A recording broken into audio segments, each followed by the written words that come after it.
I'm Samantha, 30, female. I live out of a suitcase most of the year, splitting my downtime between my small, quiet apartment in the city and hotel rooms across the globe. As a flight attendant for a major international airline, my life is a whirlwind of time zones, brief connections, and the constant, gentle hum of a jet engine. My family, however, sees my career as little more than a glorified waitressing job in the sky, a phase I should have outgrown by now. They couldn't possibly imagine that this phase allowed me to quietly build a life and a business that they could only dream of. This is the story of how I used their condescension and arrogance against them, not with anger, but with the quiet, undeniable truth of my success. It's about the night they tried to humiliate me at my own restaurant. Before this story unfolds, I'd love to connect with you. Please let me know in the comments where you're watching from and what time it is in your corner of the world. It's amazing to see how far these stories can travel. The text message arrived just as I was deboarding after a grueling 14-hour flight from Tokyo. It was from my mother, Carol, and it had the same surgically precise blend of command and feigned affection she'd perfected over the years. Samantha, darling, your father's 60th is next Saturday. We're celebrating at Serafina. 7 p.m. sharp, dress appropriately. This is an important one. I sighed, rubbing the fatigue from my eyes. Serafina was the city's newest, most ridiculously exclusive restaurant. It had a 6-month waiting list and a reputation for tasting menus that cost more than my first car. For my mother, it wasn't about the food, it was about the performance. She was a former real estate agent who had sold multi-million-dollar homes by selling a lifestyle, and she never quite clocked out. Our family life was her ultimate open house, and my father's birthday was just another staging opportunity. My older sister, Jessica, replied to the group chat almost immediately. Can't wait. I'll bring Dad that vintage bottle of scotch he loves. Of course she would. Jessica, the marketing director for some flashy tech startup, was the golden child. She had the right career, the right fiancé, and the right apartment. In my mother's eyes, Jessica was a success story. I was a cautionary tale. I typed back a simple, sounds great, see you there. My relationship with my family, particularly my mother and sister, has always been strained. They value appearances, status, and wealth, or at least the illusion of it. My father, David, is different. He's a retired history teacher, a quiet, thoughtful man who always encouraged my wanderlust. He was proud of me, but he was also a man who avoided conflict, which meant he rarely stood up to my mother's relentless social climbing. When I announced I was going to become a flight attendant after college instead of taking the corporate job my mother had lined up, she'd been horrified. You'll be a glorified servant, Samantha, she'd said, her voice dripping with disdain. What will people think? Jessica had chimed in. It's not too late to build a real career, you know. Over the next decade, that became their narrative. I was the free-spirited, financially unstable daughter who flew around the world while Jessica was building a respectable life. They conveniently ignored the fact that my job came with a solid salary, excellent benefits, and a generous 401k. Most importantly, it gave me a unique investment opportunity. A few years ago, on a layover in Milan, I met an aspiring chef with an incredible vision. We became friends, then business partners. I used my savings and the money I made from shrewdly investing my travel per diems to become a silent partner in his dream. That dream was now a restaurant named Serafina. They had no idea. To them, I was just the daughter who served drinks at 30,000 feet. The thought of them walking into my establishment, ready to flaunt their status, was both terrifying and, I had to admit, a little thrilling. This dinner was my mother's design, a way to showcase her perfect family in the city's most sought-after venue. She had no clue that the foundation of her stage was built by the very daughter she looked down upon. For the next week, I played along. I listened to my mother talk about how she pulled strings to get the reservation. I endured Jessica's texts about what designer she was going to wear. I even received a pointed message from Mom. Just a heads up, darling, the prix-fixe menu is quite steep. Maybe just have an appetizer if it's too much for your budget. The condescension was so thick I could feel it through the phone. I simply replied, "Thanks for the concern, Mom. I'll manage." Little did she know, I wasn't just going to manage. I was going to own it, literally. The week leading up to the dinner was a masterclass in my family's signature brand of passive aggression. My mother called me 3 separate times, each conversation a thinly veiled interrogation of my financial stability. "I do hope you have something suitable to wear, Samantha. She began on Tuesday. Jessica is wearing a lovely silk dress from that new boutique downtown. You don't want to look out of place. I have a few nice dresses, Mom, I said, my voice carefully neutral as I unpacked from a quick trip to Paris. Well, just be mindful. First impressions matter, she'd said, as if I were a teenager going to my first school dance instead of a 30. You're old woman who navigated international customs for a living. The next call was even more direct. Samantha, I was just looking at Serafina's menu online to plan things out. She announced on Thursday. It's a set menu, 5 courses, and it's $350 per person before wine. She paused for dramatic effect. I don't want you to feel embarrassed or uncomfortable when the bill comes. Perhaps you and I can work something out privately beforehand. You can just pay me back for your share later, when your finances are better. The offer was designed to sound generous, but it was a dagger wrapped in silk. She wasn't offering help. She was asserting her power, reminding me of my perceived place in the family hierarchy. I was the charity case, the one who needed assistance. That's very thoughtful of you, Mom, I replied, the words tasting like ash. But I'll be fine. I've been saving up. Her sigh was audible. If you say so, dear, just don't make a scene. The final blow came from Jessica. She sent me a picture of the watch she'd bought for Dad. It was a beautiful, classic timepiece, easily worth several $1,000s. The caption read, "Got Dad's gift. Hope he loves it. What did you end up getting him?" It wasn't a question. It was a challenge. She knew I couldn't compete on that level, or so she thought. My gift for Dad was far more personal and, in its own way, far more valuable, and all expenses.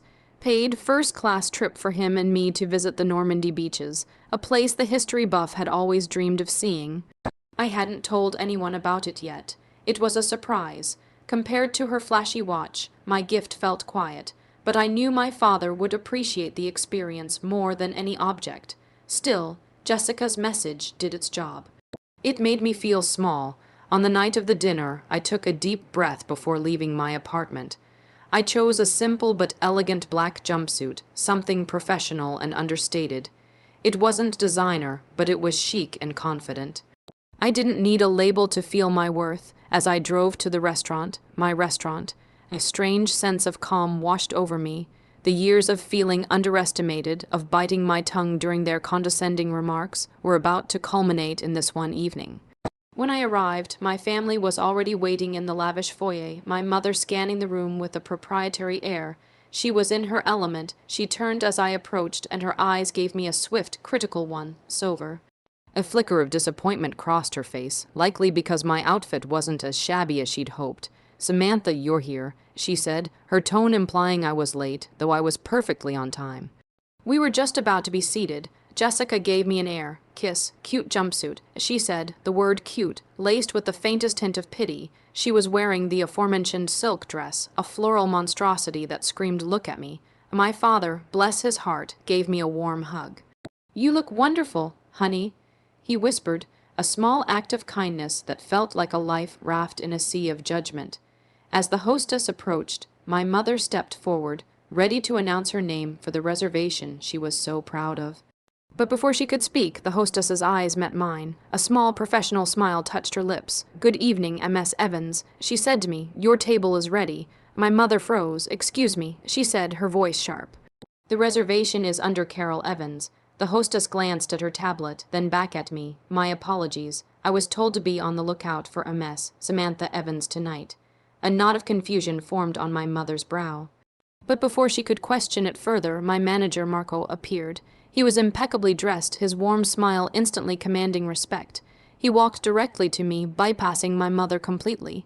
"Samantha," he said, his voice rich with warmth, "welcome. It's so good to see you. We have the chef's private table prepared for you and your family tonight. Please, right this way." The look on my mother's and sister's faces, a cocktail of shock, confusion, and budding indignation, was worth every single condescending phone call I had endured for the past 10 years. This was only the beginning.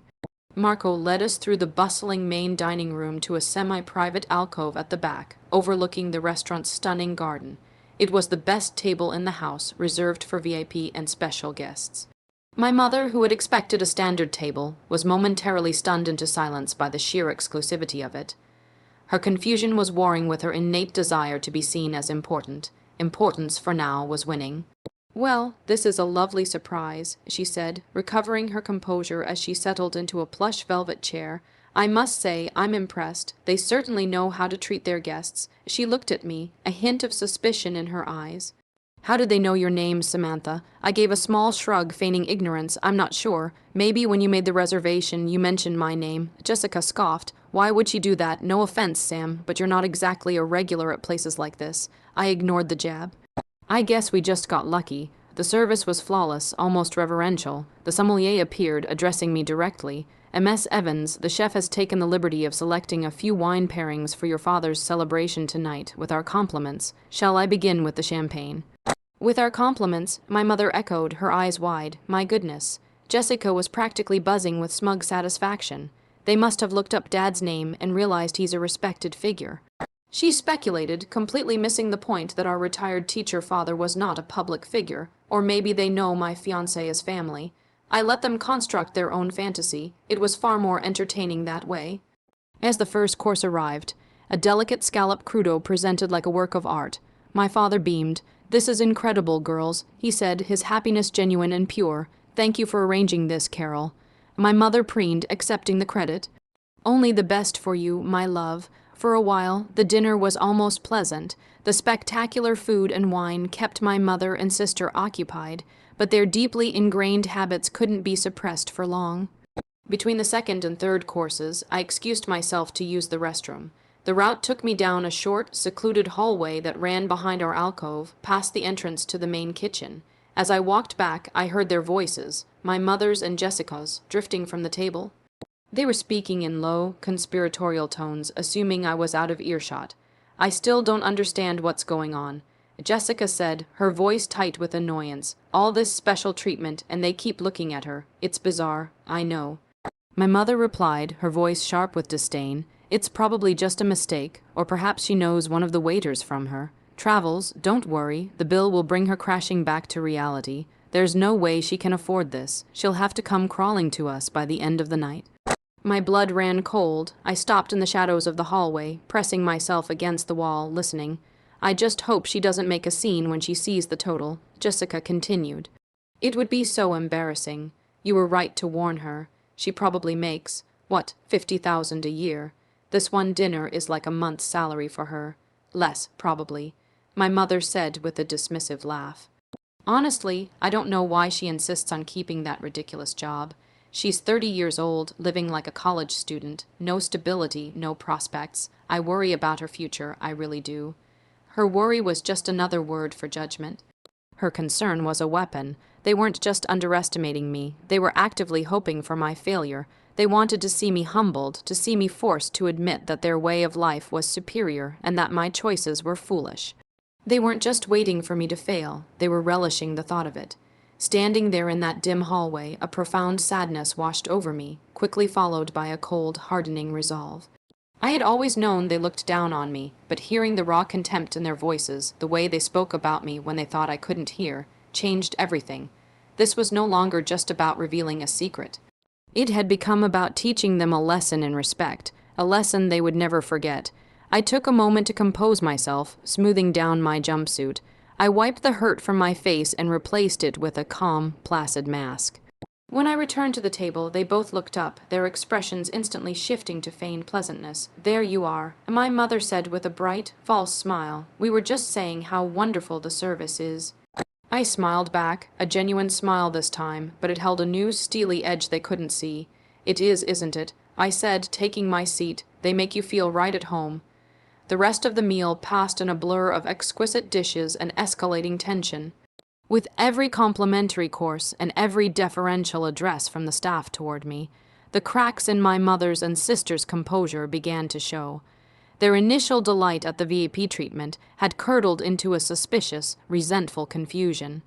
They couldn't reconcile the Samantha they had constructed in their minds, the one who was broke and directionless, with the woman being treated like royalty. My father, oblivious to the undercurrents, was having the time of his life.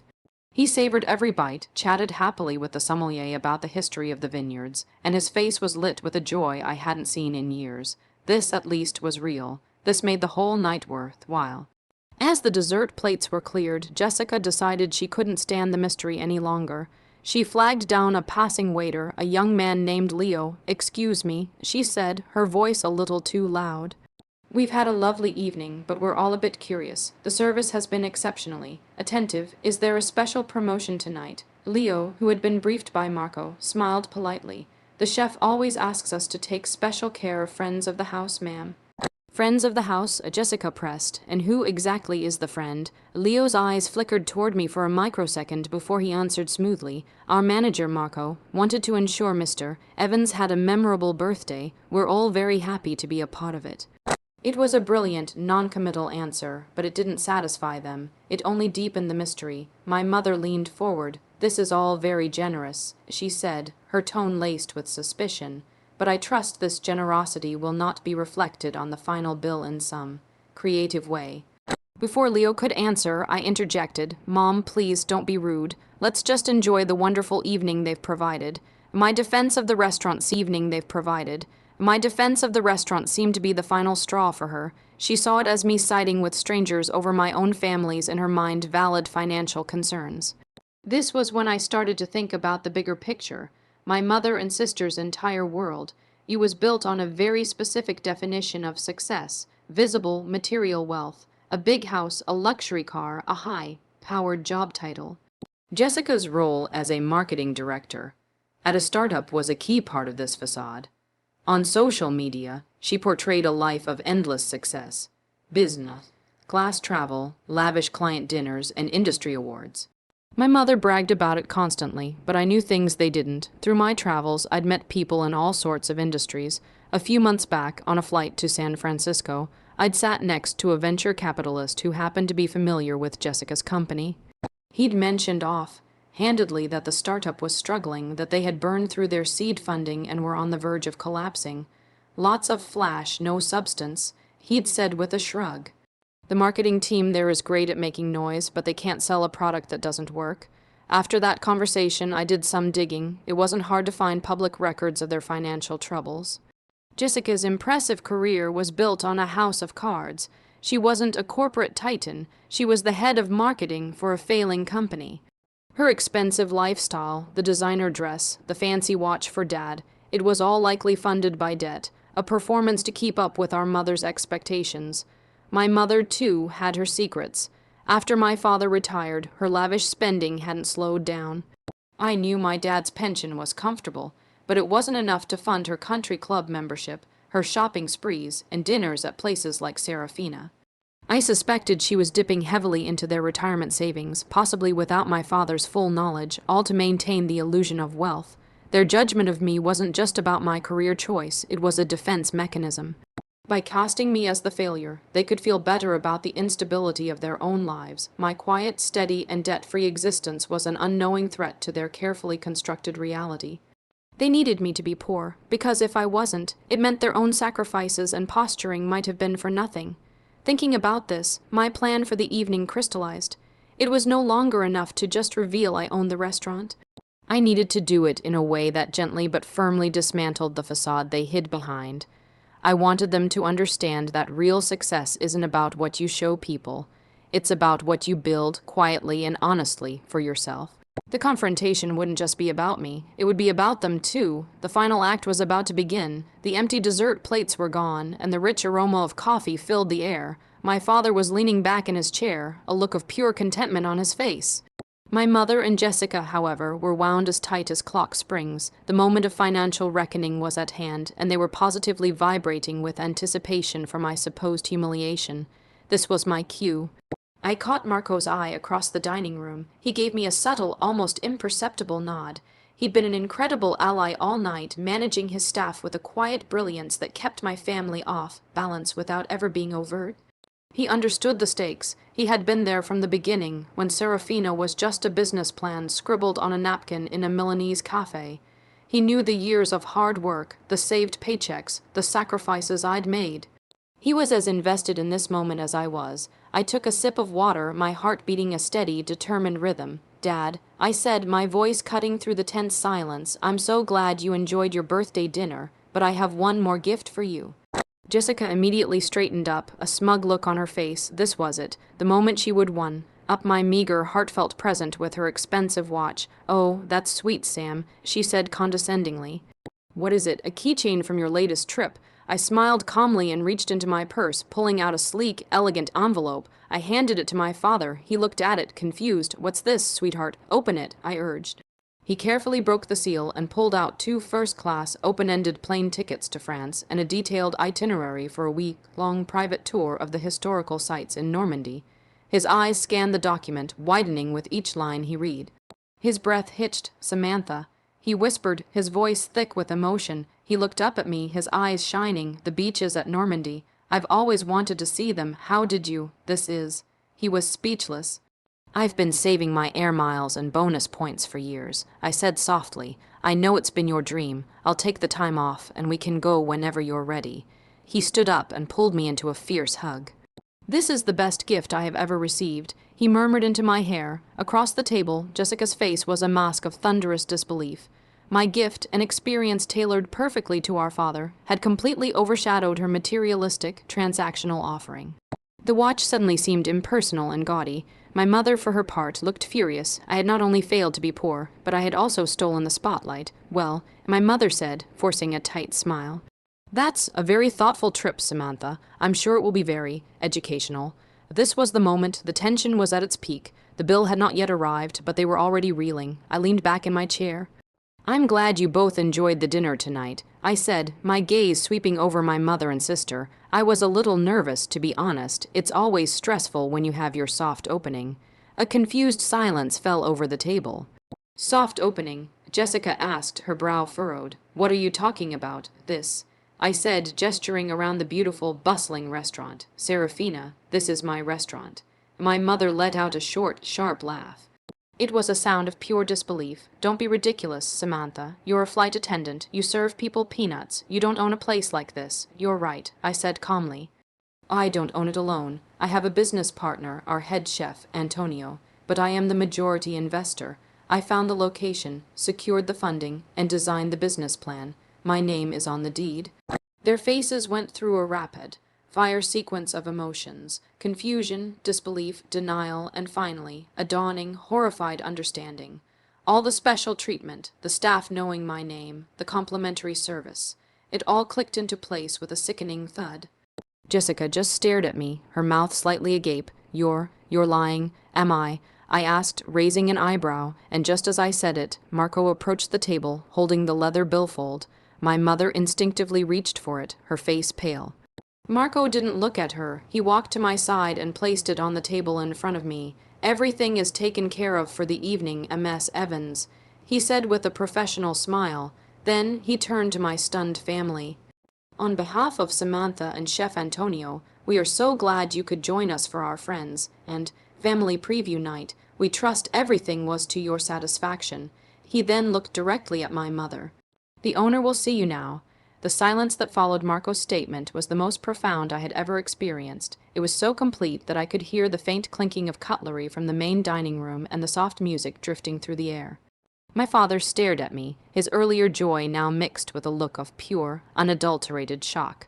Jessica's jaw was still hanging open, her carefully constructed mask of superiority shattered into a million pieces. But it was my mother's reaction that I watched most closely. The color drained from her face, leaving her skin looking papery and thin beneath the restaurant's soft lighting. Her eyes, which had for years held only judgment and condescension for me, were now wide with a horrified awe. She looked from me to Marco, then back to me, as if her brain was refusing to process the reality of the situation. "Owner," she finally choked out, the word a weak, strangled whisper. You can't be." I didn't need to say another word. The truth was hanging in the air, undeniable and absolute. I was no longer just Samantha, the flight attendant. I was Ms. Evans, the proprietor, the person in charge, the one who held all the power in this room she had chosen specifically to remind me of my lack of it.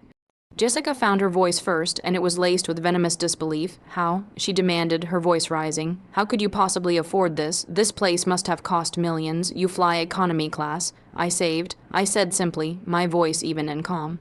"I invested. I worked double shifts and lived frugally for a decade. While you were buying designer dresses to impress people, I was buying stock. While you were leasing a luxury car, I was building a business plan. It turns out, serving peanuts, as Mom so elegantly put it, pays quite well. You're smart with your money. Every word was a small, sharp pinprick to their inflated egos. I wasn't yelling or being cruel. I was just stating facts, and the simple, unadorned truth was more devastating than any insult I could have hurled.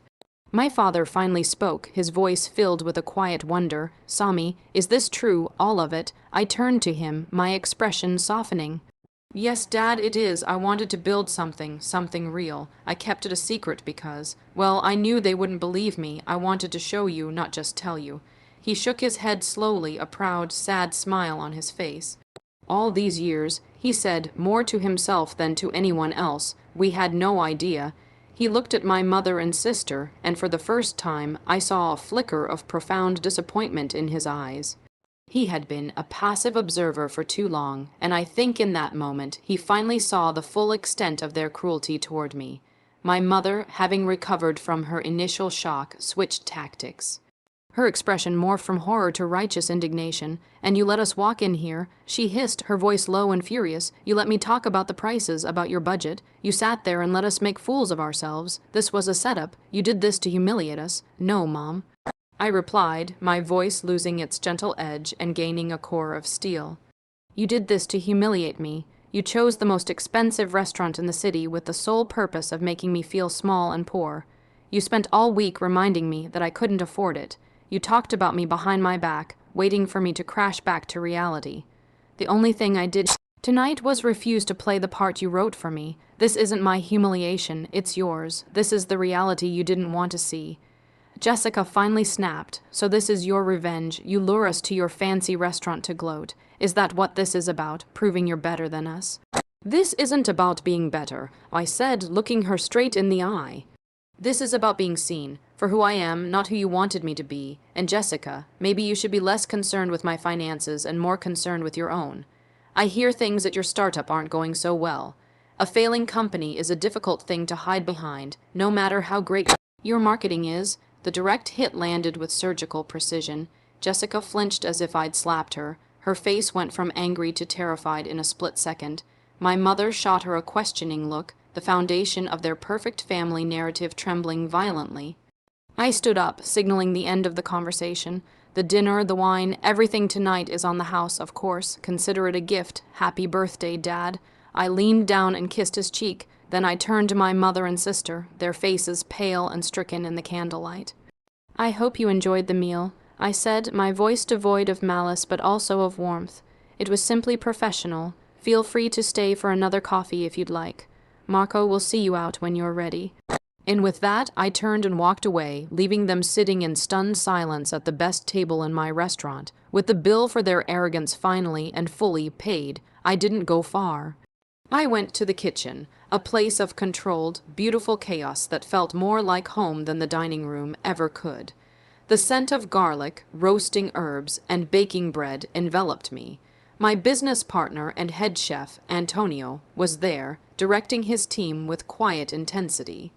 He saw me and broke into a wide grin. "So," he asked, his Italian accent thick, "how did the grand performance go? The critics are speechless." I said with a wry smile. He laughed, a booming, heartfelt sound. "Good, they deserve to be. Now, you look like you need a glass of wine. A real one, not for show." He poured me a glass of our best Barolo, and I stood there for a while, just watching him work, letting the rhythm of the kitchen soothe me.